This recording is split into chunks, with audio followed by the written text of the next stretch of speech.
This channel does not promote any violent, harmful, or illegal activities. All content provided by this channel is meant for an educational purpose only. Cancer Healer Center, a new beginning.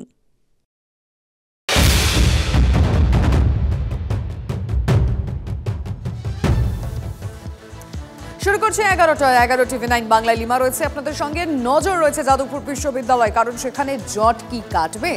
যাদবপুরের অচলাবস্থা কাটাতে পড়ুয়াদের আর্জিতে সায় বিশ্ববিদ্যালয় কর্তৃপক্ষের।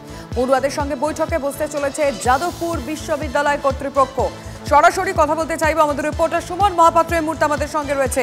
সুমন, যেটা জানতে চাইবো যে এই মুহূর্তে দাঁড়িয়ে যে জটের নিয়ে আমরা আলোচনা করছি, সেই জট কাটার সম্ভাবনা কতটা রয়েছে?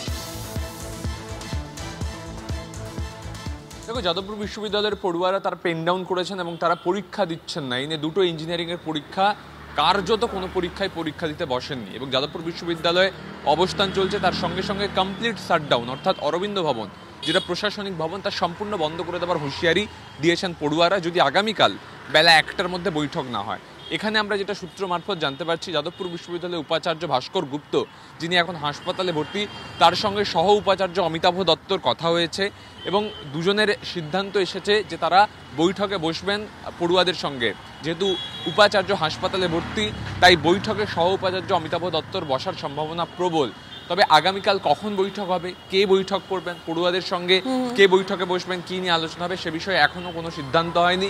তবে বৈঠকে বসার ক্ষেত্রে একটা সবুজ সংকেত পাওয়া যাচ্ছে এবং সেটা যাদবপুর বিশ্ববিদ্যালয়ের পড়ুয়ারা মেনে নেন কিনা এখন সেটাই দেখা যাবে। সেটা কি ডেডলাইনের আগেই? দেখো, কোন সময় সেটা এখনো স্থির হয়নি। সেক্ষেত্রে পড়ুয়াদের মেল করে জানাতে হবে কখন তারা বৈঠকটা চাইছেন, কালকে বেলা 1টার মধ্যে নাকি তারপরে হলে পড়ুয়ারা কি সেটা মেনে নেবেন। কে বৈঠকে বসবেন, সহ উপাচার্য নাকি রেজিস্ট্রার, সব বিষয়টা নিয়ে ধোঁয়াশা রয়েছে। বুঝতে পারছি। তুমি নজর রাখো, অবশ্যই আমরা আমাদের দর্শকদের এই বিষয়ে জানাবো। যাদবপুরকে হুঁশিয়ারি আরও এক বিজেপি নেতার। আধ ঘন্টা সময় পেলে যাদবপুর ঠান্ডা করে দেবো, হুঙ্কার ওন্দার বিজেপি বিধায়ক অমরনাথ শাখার। এই বামপন্থীরা তো জোরে জোরে মাঝপথ ভাই। আমরাও কেন্দ্রীয় নেতৃত্ব এবং রাজ্য নেতৃত্বকে বলবো যে সমস্ত কিছু বিবেচনা করে আমাদের বিজেপির কার্যকর্তাদিকে, এবিপির কার্যকর্তাদিকে ছেড়ে দেন।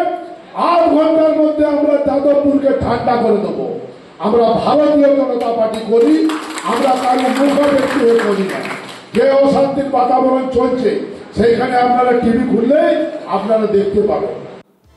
পরবর্তীতে বিজেপি নেতা তার এই বক্তব্যের সাফাইও দিয়েছেন। কি বলেছেন শুনুন। যা ঘটছে এটার হুঁশিয়ারির কি আছে? যাদবপুর আমাদেরকে 8 ঘন্টা ছেড়ে দেয়। আমরা রাজ্য কেন্দ্রীয় নেতাদের সাথে বলবো 8 ঘন্টার মধ্যে যাদবপুর ঠান্ডা হয়ে যাবে। কারণ এটা তৃণমূল আর সিপিএম এর একটা কোলাকুলি চলছে। আজকে সারা পশ্চিমবাংলায় যেমন ভোটের সময় কোলাকুলি হয়েছে, এবারেও ওই তৃণমূল আর সিপিএম ওইখানে যাদবপুরে কোলাগুলি খেলছে। সিপিএম এর তরফ থেকে শতরূপ ঘোষ কি বলেছেন শুনবো। বিজেপি যদি ক্ষমতায় আসে বা ধরুন মোদী সরকার যদি আর কয়েক বছর ক্ষমতায় থাকে, তাহলে খালি যাদবপুর বলে না, মানে গোটা দেশের সমস্ত বিশ্ববিদ্যালয়, সমস্ত স্কুল কলেজ ফাঁকা হয়ে যাবে। কেননা ছেলেমেয়েরা বুঝে যাবে যে এই দেশে আর পড়াশোনা করে লাভ নেই। ওই কদিন আগে একজন আইআইটি পাস ওই কোন এক বাবাকে দিলেন, আইআইটি বাবা কুম্ভ মেলায় ঘুরে বেরিয়ে গাঁজা খাচ্ছিল। ও আইআইটি পাস করে চাকরি বাকরি পায়নি, কুম্ভ মেলায় ঘুরে বেরিয়ে গাঁজা খেয়ে পড়েছিল। সেরকম যাদবপুর সহ গোটা ভারতের সমস্ত ইউনিভার্সিটির ছেলেমেয়েরাই তখন তাই করবে। মোদির জমানায় পড়াশোনাও হবে না, চাকরি বাকরিও হবে না, কিছুই হবে না, এইসব করে বেড়াতে হবে। কিন্তু আশা করছি মানুষ সেই দুর্দিন আসতে দেবে না। না সাতক্ষণ তেলও পুড়বে না, রাধাও নাচবে না, বিজেপি ক্ষমতাতেও আসবে না, যাদবপুর ফাঁকাও হবে না।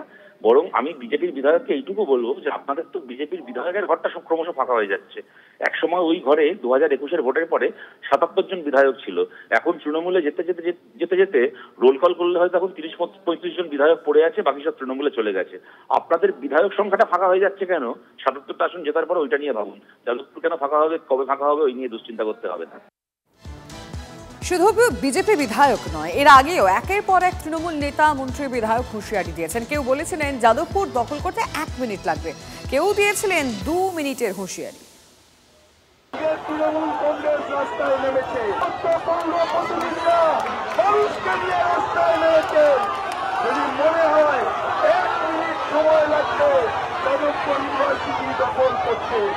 আমি তো মনে করি যে আমরা গর্বিত বোধ করি যে মাননীয় মুখ্যমন্ত্রী মমতা বন্দ্যোপাধ্যায় আমরা আমাদের যারা কর্মীরা আছে তারাও কিন্তু উগ্র হতে পারে, 2 মিনিট সময় লাগে, কিন্তু জানে যে আমাদের পার্টি সেটাকে সমর্থন করে না।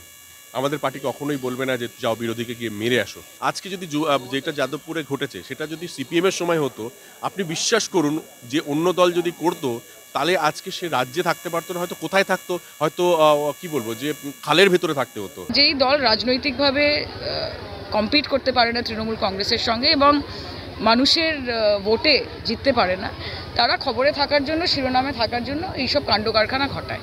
মমতা বন্দ্যোপাধ্যায়ের খুব কম সময় লাগবে যদি উনি সত্যি এটাকে হিংস্রভাবে দমন করতে চান, কিন্তু আমাদের নেত্রী সেরকম নয়। She is always with the students. উনি ছাত্রদের ফরে রয়েছেন, উনি ছাত্রছাত্রীদের আন্দোলনকে সমর্থন করেন, তাই আমরা এটাকে টলারেট করছি বলতে